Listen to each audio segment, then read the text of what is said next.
Hey guys, this is really something you do not want to miss. These residents want to be really clear. They are not anti-development. What has it been like to see the sport evolve and become one of the fastest growing sports on the water? He is affiliated with Black Flag Athletics here in Avon. An update now from Baltimore following last month's bridge collapse. There was a large explosion at the building. We were just watching the funeral mass of fallen officer Jacob Durbin. There's some live pictures right now looking outside of St. Columbkill Church. What does that veto say to the rest of the world? Police say the victim was the suspect's advisor. Have you ever tried to run 1 mile or maybe even 3 and thought that seemed daunting? Well, try 3,000. What are you hoping to learn from this event to hopefully make Columbus's bigger and better than ever? The flexitarian approves. I'm Prosit! Intel's initial timeline had the Ohio facility producing chips next year, 2025. On May 4th, 1970, National Guard groups fired on protesters. We are introducing you to some people who say they don't fit the typical heteronormative boxes of female or male. What's the biggest barrier to acceptance for trans people, in your opinion? Now, despite the decision, Fed Chair Jerome Powell says they still have a long way to go in order to get inflation down. Intel says this will be its first U.S. manufacturing site in 40 years. The way it was done 400 years ago, by real knights in shining armor. So, well, you keep playing and the prize keeps going up. So we're going to see where it is by this time next week. Everybody. Will there be enough clean energy jobs to offset this loss? After leading 2-0, but then losing in penalty kicks. Mayor, I have a question for the mayor. Would you like to see President Biden visit your community? In Alexandria, I'm Taylor Bruck, Spectrum News. Eat, sleep, run, repeat. Paul Johnson takes the slogan to a whole nother level. I mean, when I wake up every morning, the first hour of the run is the absolute worst. Since March 1st, he's been running about 60 miles a day, every day, all across America, starting in Los Angeles and heading to Times Square in New York City, making many friends along the way. We know it hurts, and it's just going to keep hurting until we're done. So, we're getting through it. It's called the Transcontinental Run, a 3,000-mile trek from coast to coast. Less than 400 runners have ever completed it. Short of a snapped femur or a backwards kneecap or no ACL left, we're gonna keep going with it. Johnson's obviously a big fan of running, but he's not out here just for the heck of it. An active duty officer in the Navy, he's raising awareness for veterans' mental health and trying to fundraise $1 million for Team Red, White, and Blue. The nonprofit supports the physical and mental well-being of military personnel, including himself. He says he deals with anxiety, depression, and even self-harm. Yeah, that's where I guess I found the love for it is the more I run, the better I feel. So I'm just doing a lot of running. Johnson's hoping to destigmatize and encourage conversations around mental health. If I have a broken leg, people can see that and they acknowledge that and they're like, oh, he has a broken leg. Okay, no big deal.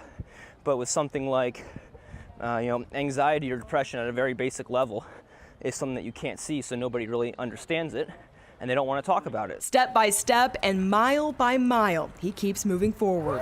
More than 2,000 miles in, these residents of Ohio join Johnson and cheer him on as he runs.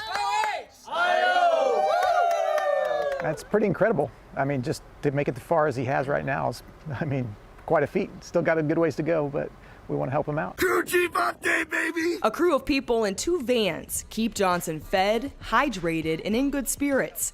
Rob Sembiante is the crew lead. When he's running, his favorite snack is Donut's powdered donuts. He's absolutely in love with these. He crushes 3 to 4 bags of these a day. So we're getting him 10,000 calories a day. His usual burn is around 11 to 12, so it's actually not that bad of a deficit at all. And he gets about 7 hours allotted a night for sleep. Crew chief update, good morning. Sembiante wakes Johnson up at 4:45 in the morning and keeps him moving for about 15 hours with a few breaks. A former naval officer himself, the two met just 2 weeks before the run started. Right now, he's my mortal enemy because he forces me to run more and eat more and not sleep. But yeah, after we're done, we'll be very good friends. 3,000 miles and many more roadblocks to tackle. His body is in pain, but he's still having some fun along the way. If you're not twerking, you're not working, so that's kind of our state line motto. The route, no easy feat, but neither is life. Johnson's running to show the world you can do hard things, one step at a time. We're eventually gonna get there. For Spectrum News, I'm Taylor Bruck. The village of Alexandria is about a mile long from end to end and is home to about 500 residents. But many say the negative impacts that these proposed asphalt plants could have on the region could affect thousands. On a once very quiet country road in Alexandria lives 93-year-old John Bird. He's been here his whole life and says he's watching his town be turned into a sacrifice zone. You might call it dump truck alley. Some days are a lot worse than others. Just miles away is New Albany, where Intel and other huge companies are setting roots, bringing massive development along with thousands of people to the state. Truck after truck after truck come through Alexandria each day, which is home to many industries like concrete, sand, and gravel plants. It is all day long. You're getting hit in the face with debris. 2 proposed asphalt plants on both sides of town would add even more. Scioto Materials, a division of the Shelley Company, is proposing a plant on the southeast side of the village.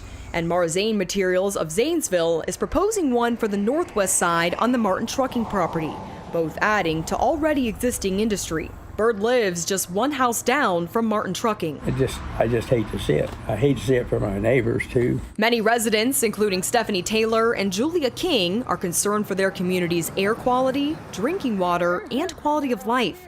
Both plants would bookend the town with emissions. I feel disparaged because we don't necessarily have the income that, say, New Albany has.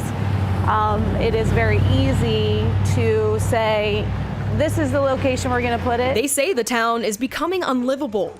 Residents taking action, lining the streets with signs that say no asphalt plants, attending township meetings, and forming the grassroots organization Clean Air and Water for Licking County. Taylor says many people are worried potential runoff could contaminate the region's drinking water supply, not just for Alexandria, but the cities of Granville and Newark as well.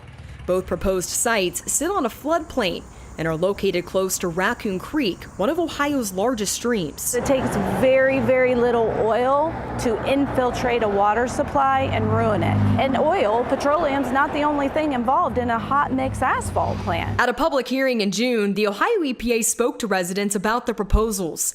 The chief of the EPA Division of Drinking and Groundwaters, Amy Cly, stating she doesn't expect impacts from surface and groundwaters because of a 20 to 30 foot clay layer under the soil. Geologist and soil expert Todd Frolking disputes that finding. A retired professor at Denison University, he studied the area for more than 30 years and says it's full of gravel and soil. There is no continuous layer of fine silt and clay at any particular depth. He warns that almost any other location is better than what's been proposed. When operations get busy, stuff happens, and you're relying on every truck driver, every person participating to be careful. Local leaders are hearing the concerns of residents and environmentalists and speaking out, including Granville Mayor Melissa Hartfield. The easy thing for them to do is find another location, and I just am baffled that this is their choice. Located not even 5 miles from Alexandria,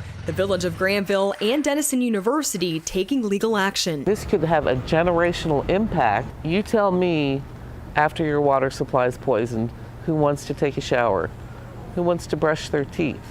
Who wants to mix it with their baby's formula? Nobody. Residents urging government entities to help them, fighting for their neighbors, both young and old.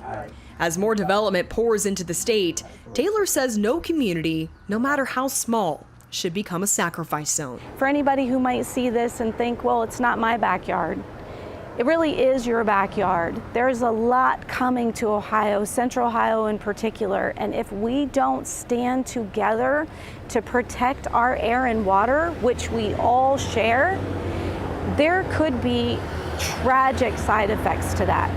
Now, these residents want to be really clear. They are not anti-development, anti-growth, anti-industry, or even anti-asphalt. They are anti these specific locations. Right now, the Ohio EPA is in the process of reviewing and responding to public comments on a draft air permit for Scioto Materials.